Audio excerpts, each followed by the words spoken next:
안녕하세요. 안중찬 목사입니다. 오늘 성경 읽기 본문은 신명기 28장 말씀으로 함께 나누고자 합니다.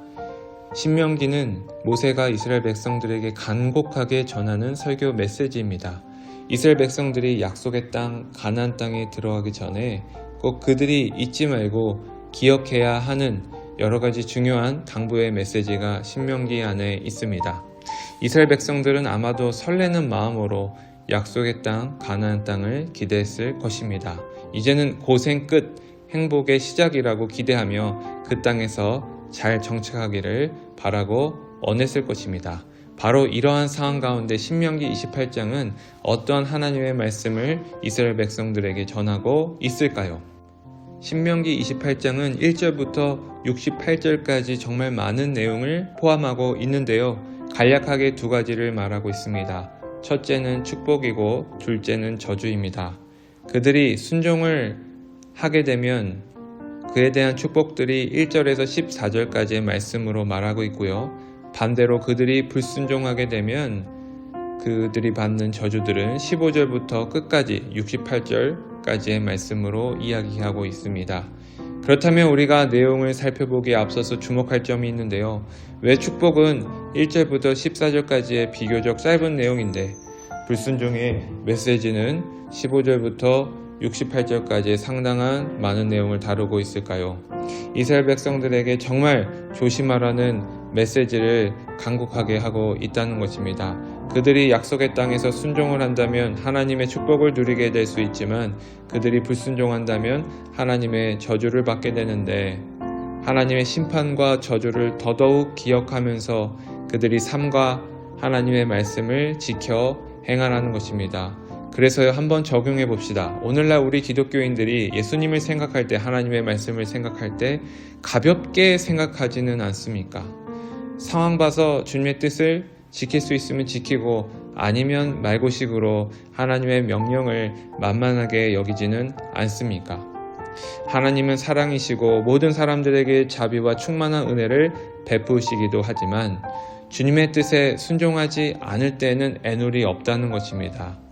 우리 죄에 대해서 혹독하시고 무서운 징계를 주실 수 있다는 것입니다. 그러므로 하나님은 사랑이십니다. 그러나 우리를 혹독하게 징벌도 하십니다. 이것을 바로 저와 여러분이 기억해야 한다는 것입니다. 그러므로 행함이 있는 믿음으로 책임이 있는 삶으로 순종하며 살아가는 주의 사람, 복된 사람 되시기를 간절히 축복합니다. 두 번째로 우리가 오늘 본문의 말씀을 통해 한 가지 더 살펴볼 것은 저주가 저주로 끝나는 것이 아니라 오히려 하나님의 큰 은혜를 누릴 수 있다는 것입니다. 불순종에 대한 징계가 사실상 당사자들에게 불이익이 되기도 하지만 오히려 징계가 반전이 되는 큰 은혜를 누릴 수 있다는 것입니다. 선하신 하나님께서는 그의 사랑하신 자녀들을 고아와 같이 내버려 두지 않으니 하시고 주님께서 그들을 사랑하시는 만큼 불순종하는 자들을 끝까지 쉴 새 없이 징계하시며 오늘 신명기 28장 15절 이하의 말씀처럼 온갖 저주의 방법들로 불순종한 자들을 심판하신다는 것입니다. 그렇다면 이들에게 하나님께서 바라고 기대하고 원하는 것은 무엇입니까? 저주가 또한 심판이, 징계가 그러한 나쁜 일로 끝나는 것이 아니라 바로 그들에게 진심 어린 회개를 요구하고자 하는 것입니다.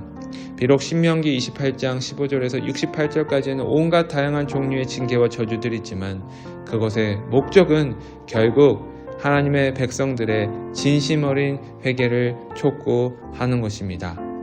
언제든지 회개하고 하나님께 돌아와서 주님의 말씀을 듣고 다시 순종하라는 메시지입니다. 그러므로 신명기 30장 3절에 보면 내 하나님 여호와께서 마음을 돌이키시고 너를 긍휼히 여기사 포로에서 돌아오게 하시되 4절에 보면 내 쫓겨난 자들이 하늘가에 있을지라도 내 하나님 여호와께서 거기서 너를 모으실 것이며 거기서부터 다시 너를 이끄실 것이라. 즉 하나님께서 그들이 진심 어린 회개를 가지고 돌아오면 다시 복받을 기회를 베풀어 주신다는 것입니다. 뿐만 아니라 하나님께서 더욱더 큰 은혜를 베풀어 주시는데 30장 5절입니다. 그들이 조상들이 차지한 땅으로 돌아오게 하사 그것을 다시 차지하게 할 것이며 여호와께서 또 내게 선을 행하사 너를 내 조상들보다 더 번성하게 하실 수 있다는 것입니다. 말씀을 맺겠습니다. 우리 하나님은 결국 사랑이십니다. 그러나 죄에 대해서 마땅한 징계를 요구하십니다. 그러므로 회개 없이는 우리가 하나님의 사랑을 절대 누릴 수 없습니다. 그러나 진심 어린 회개는, 우리들의 진심 어린 회개는 세상의 그 어떤 잘못도 문제도 용서하여 주시고 더 나아가 주님께서 이전에 없었던 더 큰 은혜를 베풀어 주실 수 있는 큰 은혜를 우리에게 허락하여 주신다는 것입니다. 결국 하나님은 사랑이신 것입니다. 한 주간 우리들의 삶을 돌아보며 정말 진심 어린 회개로 우리와 하나님의 관계가 회복되고 이로 인하여 우리 삶 가운데 주어진 생애 가운데 더 큰 주님의 은혜를 받게 되는 놀라운 주님의 복된 사람들 되시기를 간절히 바라고 원합니다. 기도하겠습니다. 하나님, 주님의 은혜를 감사합니다. 언제나 그리스도의 십자가의 보혈과 공로로 우리들의 모든 죄를 사하여 주시고 늘 새로운 삶을 살아가게 하심을 감사합니다. 이러한 주님의 은혜를 값싼 은혜로 여기지 않게 하여 주시고 우리가 진심 어린 회개로 행함이 있는 믿음의 삶, 책임의 삶을 살아가게 하여 주시옵소서. 무엇보다 하나님을 더욱더 경외하며 주의 말씀을 더욱더 청종할 수 있도록 준행할 수 있도록 도와 주시옵소서. 무엇보다 우리 교회에 우리 자신에게 회개의 영을 부어 주시옵소서. 이 땅의 모든 부흥과 회복이 다름 아닌 나로부터 시작되는 놀라운 역사가 있게 하여 주시옵소서. 감사드리오며 예수님 이름으로 기도하옵나이다. 아멘.